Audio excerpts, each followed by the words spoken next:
On va terminer la correction de la série concernant le courant électrique alternatif.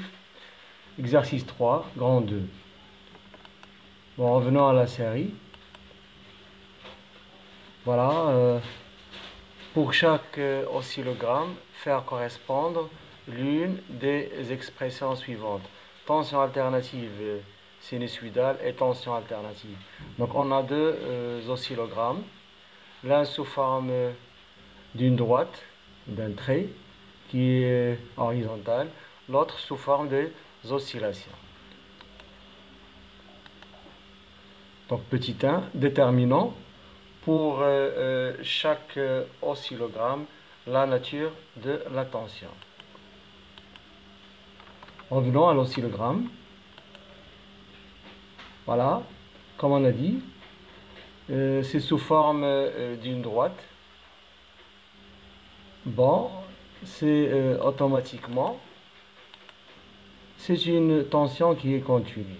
C'est déjà dit pas mal de fois que lorsqu'on obtient une droite dans l'écran, bien sûr l'écran de l'oscilloscope, on affirme que automatiquement c'est une tension qui est continue, donnée par un générateur qui a un pôle positif et un pôle négatif. Bon, la droite peut être soit en haut, soit en bas, ça dépend de la façon dont on a relié le générateur avec l'oscilloscope. Maintenant pour l'oscillogramme, voilà, l'oscillogramme c'est sous forme des oscillations. Puisque c'est sous forme des oscillations, voilà, donc on affirme automatiquement que c'est une tension alternative sinusoïdale.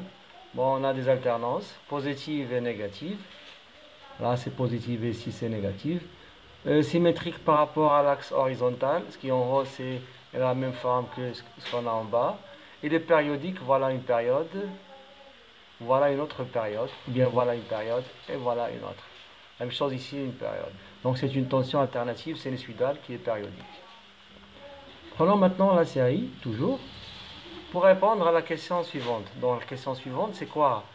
On se place dans le cas du circuit 2 qui a permis d'obtenir l'oscillogramme 2. Donc on parle de l'oscillogramme 2 qui manifeste l'existence d'une tension alternative sinusoïdale aux bornes de l'oscilloscope.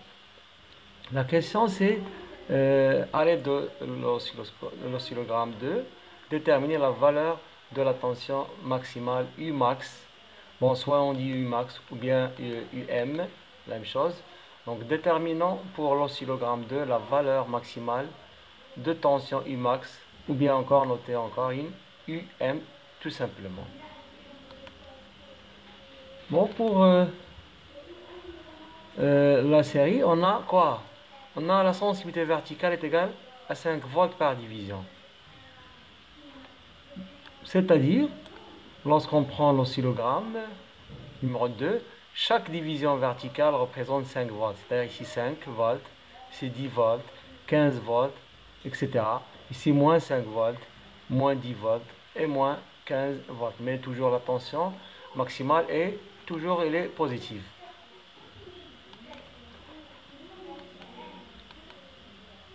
On a donc UM est égal à SV multiplié par Y, c'est déjà dit pas mal de fois. UM c'est la valeur maximale de tension en volts. SV c'est la sensibilité verticale volt par division, ou bien volt par centimètre, parfois volt par carreau. Y c'est le nombre de divisions verticales. Division c'est la sensibilité verticale et volt par division. Centimètre c'est la sensibilité verticale et volt par centimètre. Et en carreau, c'est la sensibilité SV verticale et en volt par carreau. Pour l'application numérique, on voit maintenant l'oscillogramme. Bon, l'oscillogramme, je vais encore agrandir un petit peu pour voir. Voilà la tension maximale. Regardez ici. On a une division, deux divisions, trois divisions, mais plus de petites divisions.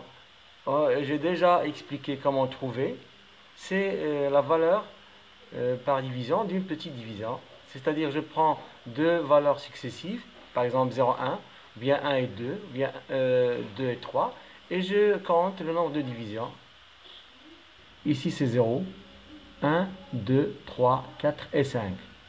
La même chose ici, 0, 1, 2, 3, 4 et 5. Toujours 0, 1, 2, 3 et 4. 1, 0, 1, 2, 3, 4 et 5. Donc toujours le nombre de gradations, c'est 5.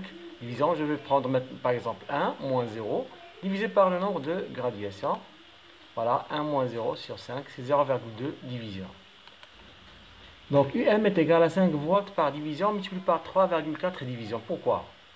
Si on revient à l'oscilloscope, on voit sur l'oscillogramme, on a 1, 2, 3, et on a dit chaque division c'est 0,2. Donc ici 3,2, 3,4. Donc 3,4 divisions qu'il faut multiplier par la sensibilité verticale, 5 volts par division.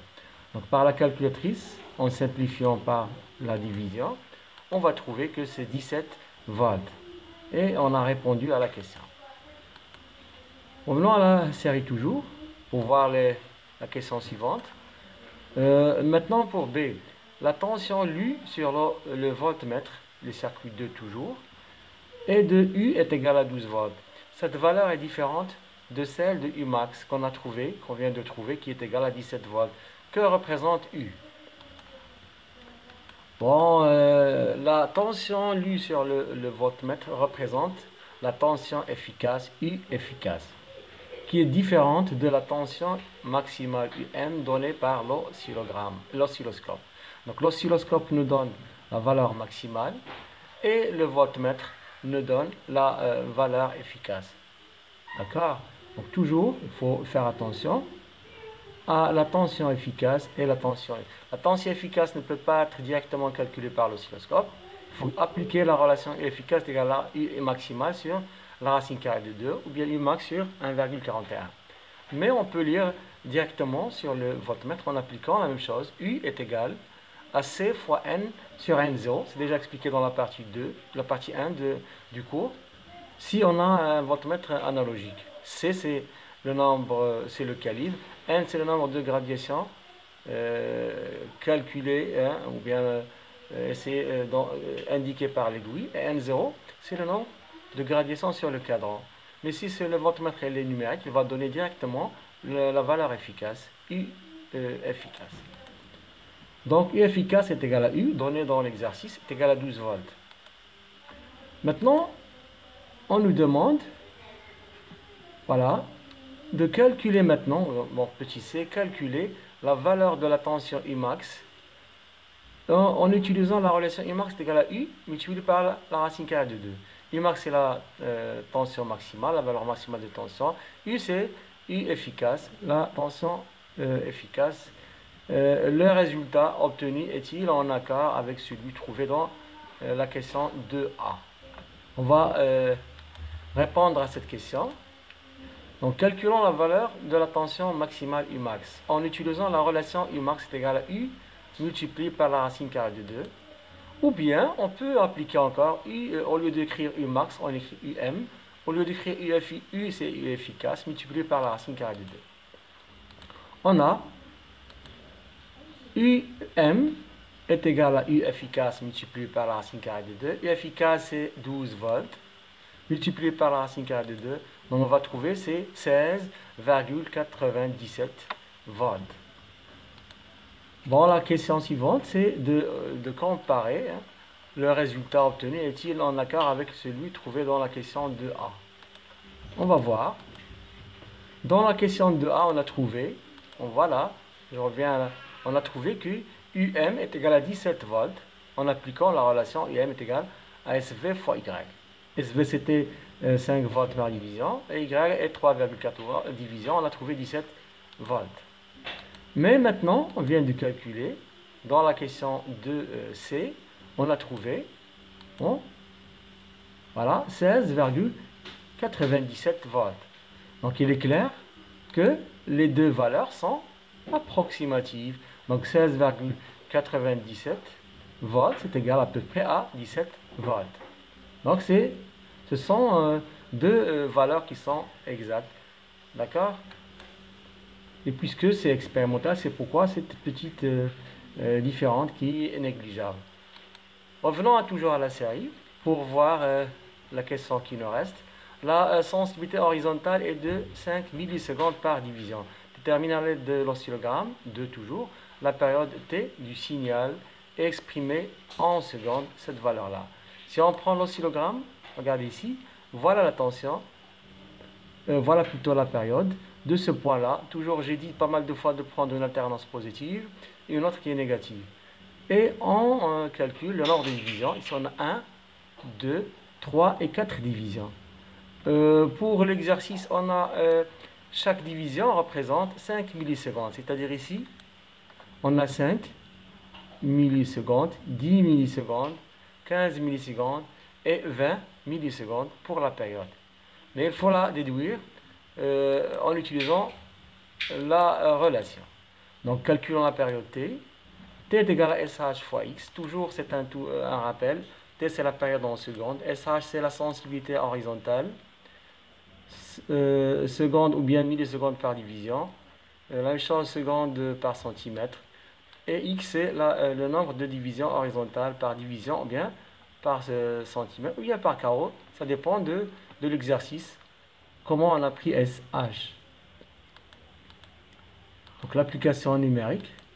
En revenant à l'oscillogramme, on a déjà fait ça. Donc, la période, il faut prendre une alternance positive et une autre négative. Donc, 1, 2, 3 et 4 divisions. La même chose ici, on peut prendre ce point-là avec ce point-là. 1, 2, 3, 4. Ou bien on peut prendre de même ici, la période de ce point-là à ce point-là. 1, 2, 3 et 4 divisions. On a le choix. Donc, il faut bien sûr simplifier par division, utiliser la calculatrice. Ou bien c'est simple, 5 fois 4 c'est 20, 20 millisecondes. La valeur doit être donnée par seconde. Le tableau toujours. La seconde, deux colonnes qui sont vides, millisecondes. Et on pose 20, c'est 0,02 en éliminant ce 0 là. Donc T, c'est 0,02 secondes. On peut calculer la période, même si ce n'est pas donné dans l'exercice. Plutôt la fréquence. Pour la fréquence F, on a F est égal à 1 sur T. F, c'est la fréquence en hertz. Voilà. T, c'est la période en secondes. Et l'application numérique va nous donner F est égal à 1 sur 0,02, c'est 50 Hz.